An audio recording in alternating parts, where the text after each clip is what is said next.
Hey, what's up, guys? Your boy Rodney33, Anime Real Talk TV, and once again, I have my boy with me, Deadpoolzilla. Hey guys. So, we're gonna be reviewing The Amazing Spider-Man.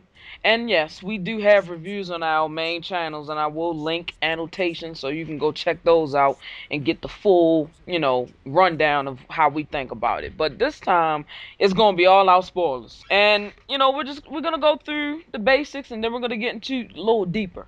So, first, let's start off with the characters. Now, Andrew Garfield was nothing short of amazing. Hell yeah, man. I loved his version and his take on Peter Parker way better than I did Tobey Maguire. Some people are mad that you said that just now. Well, the thing was, like, with Peter Parker, he was a little too upbeat. I mean, he still played the nerd pretty well, but with Tobey Maguire, it was always like, you look like you're way too old even for high school. And here it's like, I know he's old, like in his mid, like I think he's supposed to be early 20s. Yeah, around 24 or something like that. But he looks like he could be. You could fit him in high school. Yeah, same with Gwen Stacy. Same with Emma Stone. She looks young as well. So, that really added to it because neither Tobey Maguire or Kirsten Dunst looked like they were, that young. So, that's just another, that's just a difference, not saying, not comparing them on a level of which one's better because they both got their points. But, yeah, that's definitely a plus. That's definitely a plus. It keep you in it as opposed to you looking like, you're looking at the movie and it's like you're watching 21 Jump Street or something. Like you got them 40-year-olds, with backpacks on or something like that. So it's pretty awesome. How about Emma Stone? Gwen Stacy, she was absolutely nothing short of charming. I mean, she was in full on seduction. Yeah, Flat out. Everything was perfect with her. I heard that, man. Um, she looked like she walked right out of the comics. Like that's exactly how Gwen Stacy looked like in the comics. Uh, I I enjoyed her performance. She actually was proactive, unlike Kirsten Dunst's Mary Jane, who was just there to be the damsel in distress. In here, she does stuff, and it's beneficial to Spider-Man. Yeah, I always like I love the way she interacted with Peter because once she, got to interact with him more, after the whole Flash thing, it was, she fell for the, obviously popular and pretty though she is, smart as well, and Peter's considered the geek type, so it was kind of, weird that even she was attracted to him like by high school standards, but we know that Peter, he the man, we know that. So she saw that, and she looked past all the bullshit, and I was like, man, I like when he was asking her out or trying to, and like she met him halfway with it. Like I was like, yes, you know what he's trying to say, you know what he just say yes. I was like, yes, man, whoo, I was sweating on that part, man. Yeah, that was really good. I enjoyed the chemistry between Gwen and Peter in this movie more than I ever did in the Raimi Spider-Man movies with Mary Jane and Peter Parker in those scenes. Because at the end, I mean, remember Spider-Man 3 when it was like, it was just Mary Jane just bitching about, oh, me at the end of the movie.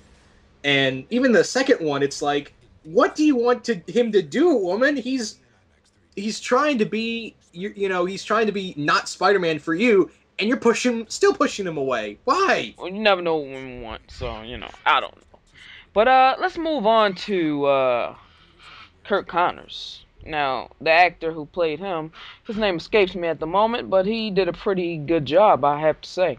Yeah, I liked his performance. The only thing I feel like it was a few things missed opportunity. I mean, regardless, I loved his performance as Kurt Connors and a little with the Lizard as well.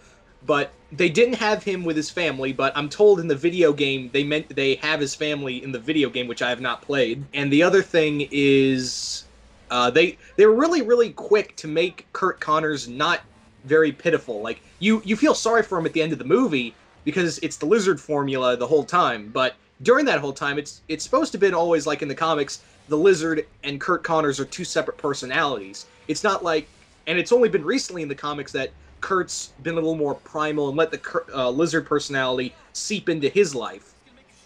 Yeah. Some people even had a problem with that, saying that, oh, it was just like the Goblin in the Sam Raimi movies. They're trying to give him a split personality, but that's how it really is, right? It's his primal nature of the lizard taking over his rational mind. So, he can concoct some serums and some algorithms and do some scientific shit, but out of the blue, he gets the urge to growl and to, like, just get beastly with his stuff. So, I thought it was well done. Yeah, Some people didn't even like the voice of the lizard, which I thought was ridiculous. You tell me how a grown lizard is supposed to sound. yeah, exactly. I mean, you tell me. Yeah, And on the lizard, his character, like the model of him, yeah, like it was so detailed, like even down to the scene where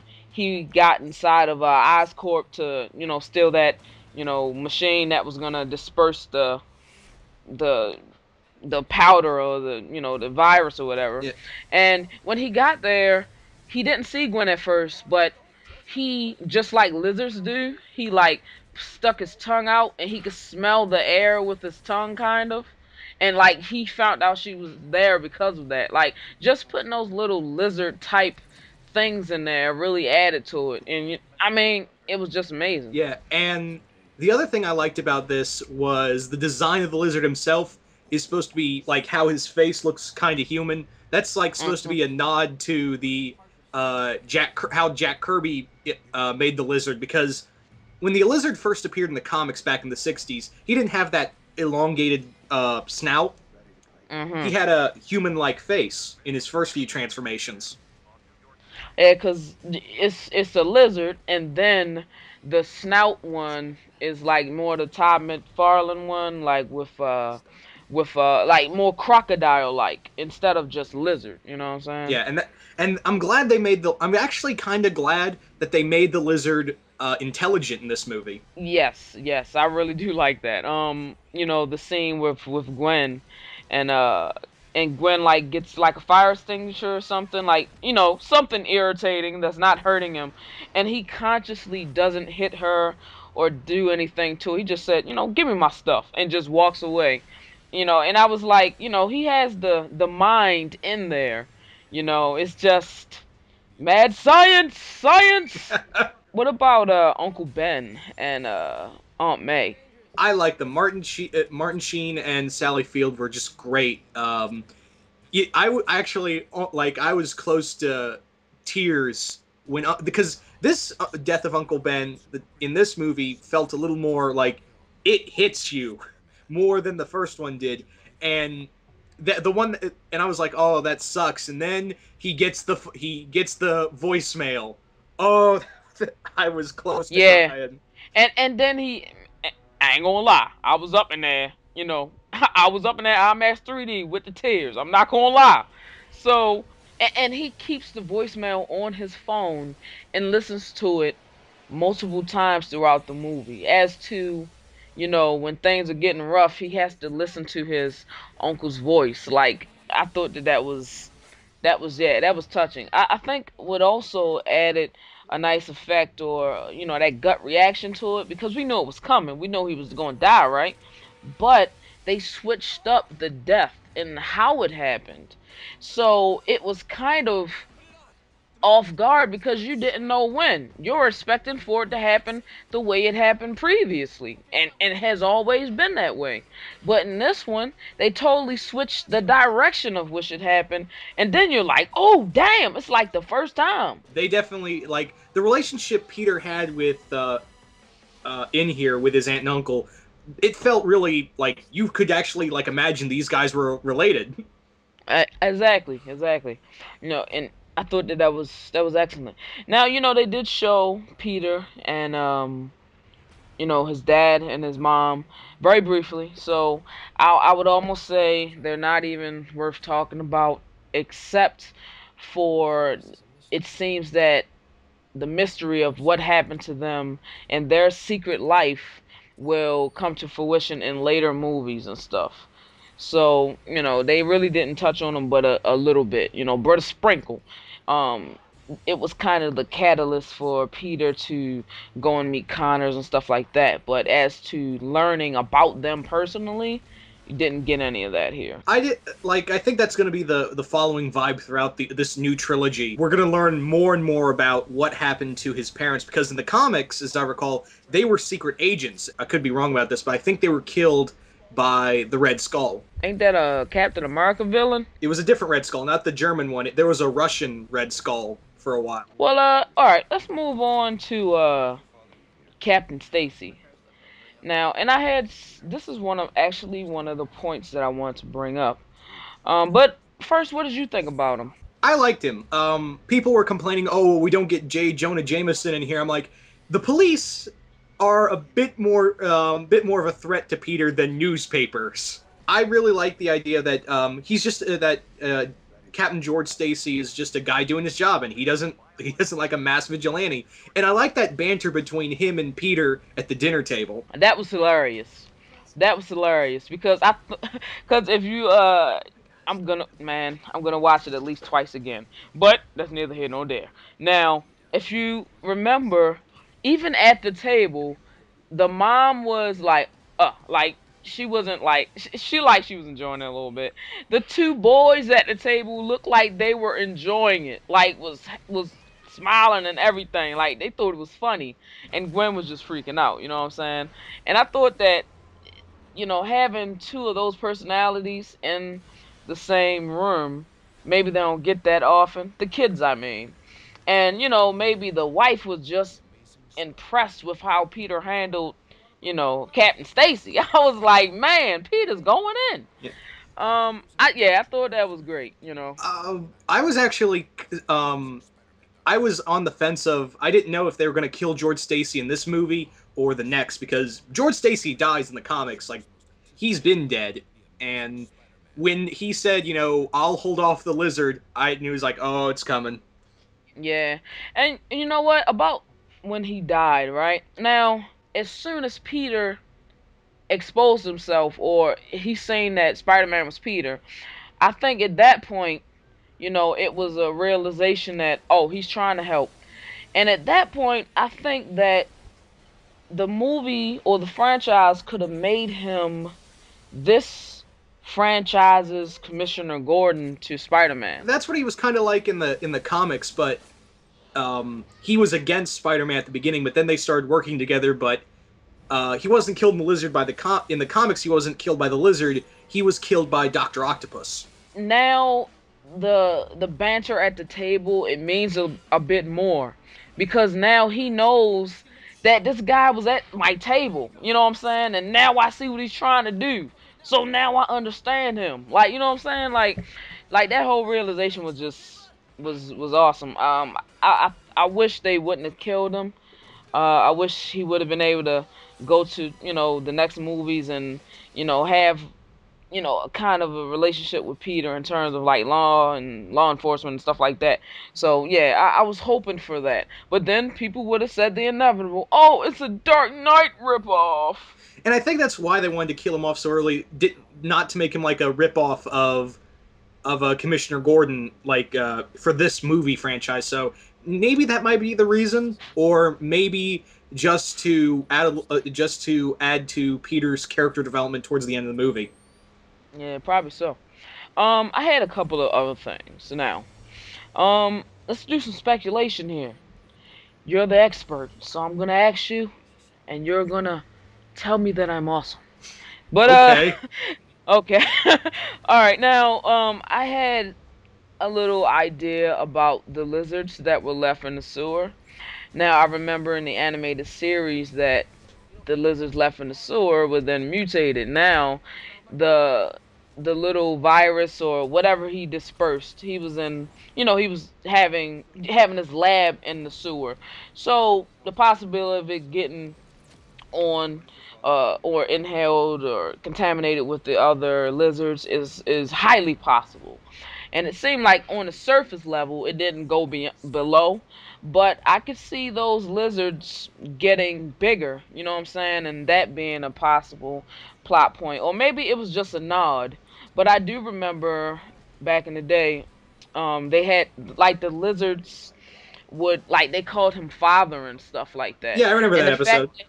and the fact that he's not dead, you know what I'm saying, in the movie, um, that could possibly, something they could probably do something with that. I think that would be cool what you said, but I think it was more of a nod to one of the lizard's earliest abilities was that he was able to control reptiles. See, you learn something every day. The more you know. But truth be told, Ronnie, that would be a badass. What you said would be a badass idea.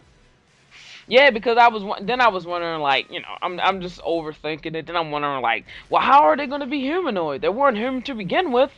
It's like backwards. Like I don't know. It's like double reptile. But Maybe we'll see uh, them in the video. Maybe they'll be in the video game as mutated lizards. I don't know. possibly. And another little gripe thing that I had. How did nobody see this man take down possibly millions of dollars in equipment down a sewer? You know what I'm saying? Down a sewer. And he got his stuff set up so neatly and nicely. I don't know. Maybe he was just he was just taking I it. He mean, took it during closing hours, and janitor's like, probably. Dr. Connors, what are you doing? Shut the fuck up, fool. Yeah. Shut up, boo. But and that was the cleanest like sewer system I ever seen. Like I was like, man, this is way better than Ninja Turtle stuff. It looked like the water was fluorescent and it was just glistening. Man, it was nice. It was Yeah, nice. the turtles So would be like, why can't we get this shit? yeah, that's what's up. Um, Jumping around a little bit. So post credit scene, while Kurt Connors he's in his cell, and someone comes up to him and says, "Did you tell the boy about his father?" Right? Now, now it would lead you to believe the movie itself was that is Osborne. He's sick. He sounds decrepit and old. Obviously this is a reboot, so they're not carrying a condition from previous films. He died in the previous films, but let's just say, I don't know how he got the way he got. You know what I'm saying? It's fresh, but the way he enters and the way he exits is weird. That leads me to believe that it's not Osborn. It could be someone with some type of powers, or he's being assisted by someone. He basically appeared and vanished, basically out of thin air, not through the door, not through anywhere. Came out of the crack or the shadow of the corner, said something to him, you know, it was real. He acknowledged it, and then he left with a poof. I heard some people say there was lightning involved. A It's brief little thing, Raiden. like yeah, so maybe it was the God of Thunder, but or maybe it was like Electro. I don't know, but Mysterio is possible. Just trying to wrap my brain around if that was Osborne, maybe it wasn't though. They never said it was. Yeah. You know what I'm saying? And why would Osborne come to him now when he was sending the his I guess his assistant, the Indian guy. Yeah. He was sending him all this time. It didn't seem why would you come to prison to talk to him? Like, you know what I'm saying? If that was Osborne. So I don't know who that is. I don't have any explanation for that. I have no clue about that either. Like you said, it could be Electro because of the lightning. Mysterio's another option, and truth be told, I would like to see Norman Osborn in this movie, in the next movie, but I'd be okay if they didn't make him the Green Goblin until like the third movie. Like, you could have Norman Osborn making the villains. Like, I'd really love to see either Electro or Mysterio, or hell, even Craven for the next movie. Basically, they could fix rogues that were broken in the old films, like Venom. They can add new, you know, rogues that weren't in the other films and make them awesome. You know what I'm saying? And it's like they just got so much potential for this. Now, goblins, right? Do you want an ultimate goblin that's like a transformation, or do you want the old school skin tight mask with throwing pumpkins? I like the classic look, but from what I've seen with this movie, and the big thing is genetics for this. It looks like for this whole series, and in the video game, a lot of the villains like Rhino and Scorpion look like mutated animals. Mm-hmm. So my bet is we're probably if we get the Green Goblin, he's gonna look a lot like the Ultimate Green Goblin. Which I think would be awesome. You know, they've already shown that their CGI work, they can do it. Like it looked pretty damn clean. It looked pretty sick. Also, oh, I can't believe I forgot this in my review. How is there no Harry Osborn in here? Yeah, I was surprised Harry was not in this movie either. Again, that's probably gonna be someone we'll see in the next movie. But yeah, I'm surprised at that as well. The thing is that there was a lot of twists that I was kind of expecting for this movie, but that didn't happen. Like I thought we were gonna get J. Jonah Jameson, didn't get him. I thought that too. Like, something so simple.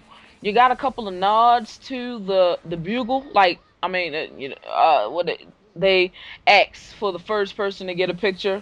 He didn't end up getting the picture, and nothing was ever said of it. But they put it in there. Like, it was. I don't know. It's also was a nod to the comics that, hey, when you're fighting a villain, guess what? Don't matter how you put that camera up, you might not get that picture. Cause I'ma find it, I'ma bust that bitch with my bare hands. So, I was like, man, whoo. And you know what? J.K. Simmons is J. Jonah Jameson. Yes, he is. He is. Oh man, he forever. He did play. He is on the games though. On the newest Spider-Man game, which I want to play. Everyone's like, if you could bring back anyone from the Sam Raimi movies, who would it be? J.K. Simmons. Yes, yes, yes, yes. And yeah, so I mean, all in all, the movie was pretty damn spectacular. No pun intended. But I don't know. You got anything else to add? What was your favorite fight scene between Lizard and Spider-Man? Mine was in the high school because they beat the shit out of each other in that fight. Yes, the high school fight was awesome because it was like at one point you see Spider-Man, he's on the floor and on the walls, I should say, on the lockers, but then he gets on the ceiling, and then like that split second there, the lizard's looking like, oh wait, I can get on the ceiling too. So then he started getting on the ceiling. I was like, shit. When we see the Lizard for the first time, that was awesome. When we got to see Kurt Connors get his arm, the there was actually the sewer scene. There was a fun little scene of it's a nod to the Todd McFarlane Spider-Man #1, where Peter uses webs all over the sewer lines. To like kind of like fishing. Yeah, If the line moves, you know that it's in that direction. But when that lizard just runs up on you, like with the quickness, no, he wasn't ready for that. He wasn't ready for that. So yeah, the one thing that bothered me was why didn't his spider sense meant to see him earlier? you could chalk that up to um him being new to it, maybe, or you can chalk it up to it's not necessarily a threat because his body is thinking it's Connor's. You know what I'm saying? Yeah. So it could be that. And also he doesn't mentally think of the lizard as an enemy because that's Connor's. What was some of your favorite scenes? I really did like the when they were at Gwen's apartment and they went out on the roof after the little banter with Peter and her dad. And when they were talking, and she was like, "I was bitten." I was like, "Oh, snuggle uppily, snuggle wuggle," and, oh, snuggles. And I was like, "Oh, snap!" And then I like how he just like how he just casually, the spider sense went off. He looked around and he just casually jumps off 20 stories. Just jumps off it. And I was like, yo, that is so badass. Like, he just jumped off. And she just was like, like she wasn't like scared for him or anything because she was like, I seen this dude on TV. I know he got this. That's my man's in them. And I was like, yeah, ah, yeah, a down ass chick. That's what I'm talking about. Yeah, and I like how they didn't make it big and emotional with the whole "I'm Spider-Man. I should be concerned for you." No, he just shot his web out, shot her, brought her right back to him. It was, I would say, it just had the right amount of like interaction with them two and the whole relationship that they had. I think at some points of them showing their little lovey-dovey situation, I wanted to see more action because you were just coming off of a lizard fight or something. So, but now that I'm, calmed down, I can appreciate those little character moments that they had, and I think that really added to the believability that she had faith in him, and just when, she tells her dad to, please, make sure he's safe and all that. And I was just like, I'm no more good, man. Bring on the waterworks. Bring it on. Oh God. Oh man, I was this close to balling in there. Man, I'm telling you. It was that, a little teardrop and you like, oh man, I could have sworn I tried to keep that in and leaked through anyway. God damn it. Oh. There's, I'm not crying. There's something in my eye that's making me sad. Yeah, pretty much, man. It was good. It came at different angles, but from the same perspective of the traditional Spider-Man story. The Uncle Ben thing. It was different. Even him, to my knowledge, this has never been done. Him chasing around one villain or one culprit with the same description, looking for a tattoo on his arm or something like that. Because they just substituted that for the whole wrestling ring thing, right?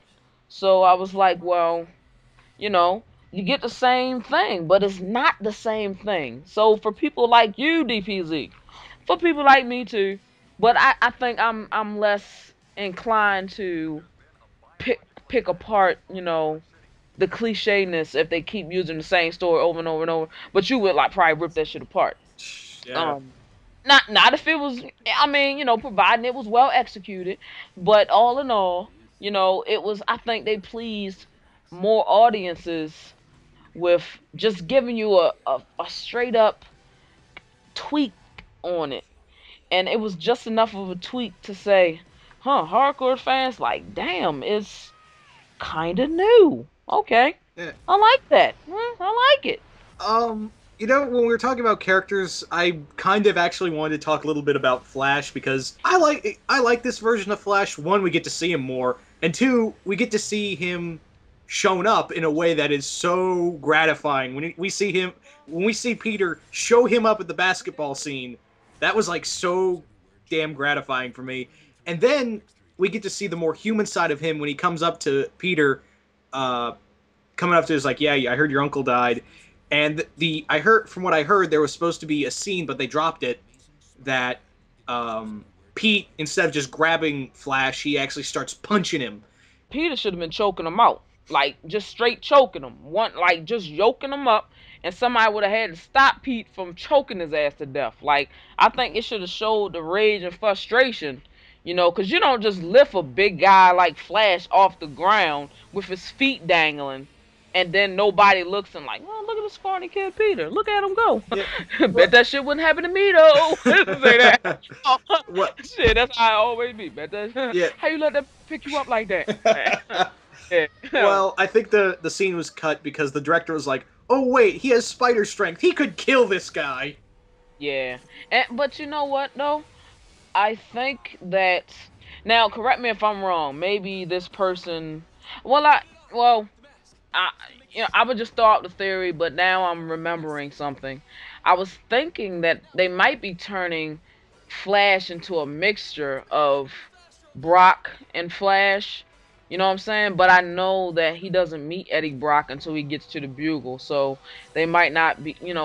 That was just a little thing out there. But I thought that they were trying to make him either he's putting the friend in Flash that is filling for Harry not being there in the next films, or it's he's doing it as like somebody isn't gonna be in there. I don't know. It doesn't make sense if Norman's in it, Harry's in it. But where is he though? You know what I'm saying? Yeah. His father's sick. He's rich. He doesn't really have to come to public school. He really just wanted to come to school because he didn't have friends like that. So, I mean, he's there. They just didn't show him. I'm really interested in seeing like special features or director's extended cut. I want to know if his name is on the script and stuff like that, because maybe we did see him in the lab, or something, having a quick little cameo. I don't remember cornrows. You know what I'm saying? So, yeah, it's sideways cornrows. So I don't know. Well, they've always been Flash Thompson. He was a bully for a long time, but then he served in the military and just grew out of being a bully and then became a friend to Peter. Um, then he went back into the military and got his legs blown off, and now he's the new Venom. Hmm. But I think in this one they're gonna make them friends faster, or at least make them neutral. Like Flash is just done picking on Peter. Uh, Yeah, like whatever. Hey, you gonna stuff Peter in the toilet this week? Uh, Whatever, man. He's not worth it. Cause he'd cause he'd fucking crush my ass. But anything else you wanted to add? I just love this movie. It's a 4 out of 5 for me. Everybody, please, by all means, if we have missed Easter eggs or details, this is a spoiler zone. Not spoiler free. We're going straight spoiler zone. So you can put all speculations and theories and details and things in the comment section. We will be looking at them. Yes, please explain some things. Where is Dr. Connor's lizard penis? Where is it? Yeah. Where is it? Yeah. Yeah. Yeah. Yeah. um, Made me want to look up lizards this afternoon to see. uh, Lizards is retractable, so there's your answer for all you guys who were looking to see Dr. Manhattan lizard penis in there. Cause yeah, it's retractable. He's a lizard, so it's cold blooded, so he retracts in there, you know what I'm saying? Even though he's humanoid, he's still a lizard. So the dong got retracted into the sphincter and you didn't see it. That's why. Some people even said that. Where's this lizard dick? Oh yeah. You wanted to see lizard penis, didn't you? No, you're not gonna see it this time. uh, Maybe and next time. and also, if anyone out there, I could be definitely wrong because it's been a while since I've read anything involving Peter's parents, because I could be wrong. I know they were spies or secret agents, but I can't remember how they were killed. Well, we will definitely find out by the time you people see this episode. So, this is Rodney383, And Deadpoolzilla. and we have just blown your minds with the spoiler taster, the sportacular. You know what? I'm not even gonna make up a word for it. It's spoilers. We going in. So yeah, peace.